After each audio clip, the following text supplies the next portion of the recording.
Oh, I'm clear to close. Let's go straight to the closing table. It's not that exactly. But CTC is the dinner bell. I hate to say it like that, but it is. It's like the dinner bell when it comes to loan originators. Realtors absolutely love clear to close. That means it's a wrap. We're done. Everything's figured out, right? Let's go to closing. But again, if you have not taken the time and reviewed your loan estimate, your loan application, and reviewed your closing disclosure, you get that right before the file is cleared to close, right? If you haven't taken the time to review these numbers and make sure you understand what's going on, then you could put yourself in a situation where you show up at the closing table and stuff ain't right. Your monthly payment's higher than what you thought it was. The interest rate's higher than what you thought it was. The term was different when you thought it was, right? Take the time and read through your disclosures, right? A great loan originator will never be bothered or taken back by you taking the time to go through your loan estimate and your closing disclosure and your loan application. We appreciate it. Thank you. All right. Now, so we talked about step number 7, processing and underwriting. Step number 8. So you're clear to close. Now you're going to closing. Closing it should be a joyous occasion, to be perfectly honest, in my opinion. But closing is basically you grab your driver's license, you grab your cashier's check or whatever, wire the funds to closing, whatever that's necessary. You show up on time, right? And you sign your closing documents. Your realtor is probably going to be there with you. The seller probably might be there with you. And the listing agent is going to be there with you. Your lender may or may not be there, right? Just to be honest, we may or may not be there because we got a bunch of other files and stuff that we're doing. Or if stuff needs to get fixed, we need to be somewhere where we can get it done right then and there.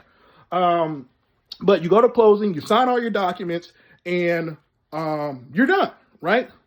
Almost.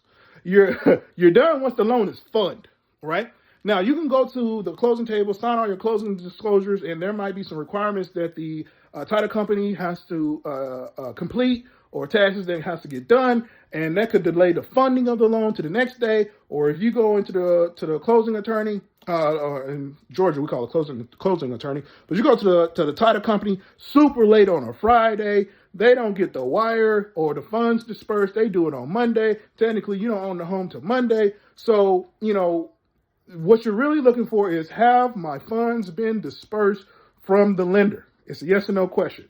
If it is yes, you actually own the loan, right? Own the home. There's no pulling back money once the money's gone out and the realtors got paid, right? That's really your trigger, right? When the realtor gets paid, because they get paid same day fund occurs or funds dispersed. So when the realtor get paid, you really do own that home. You really do. There's no backseats, right? But if nobody's received their funds and it's kind of in limbo, something's up. I don't know what it is. I'm not the one doing the loan, but it's something you want to investigate to see what's really going on, to make sure there's no pullbacks or new information that the lender discovered that's going to affect your loan qualification or funding. I've seen stuff like that happen in my career with other loan originators. But these things does come up, right? And last but not least, step number 9, get your keys. Get your keys, get to moving, get into your home, throw that home warming party, put all your furniture or go to the store. Once the loan funds and you own the home, that's when you go buy the car, folks. That's when you go get the store credit card that they're going to max out and get you your furniture that you want. That's when you go co-sign for whoever it is or get a new whatever on credit. That's when you do it.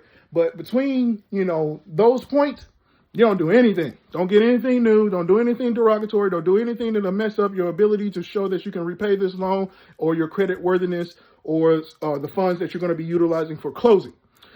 This is Nelson Thompson, a.k.a. the Mortgage Sensei, powered by Edge Home Finance. I'll see you on the other side of home ownership.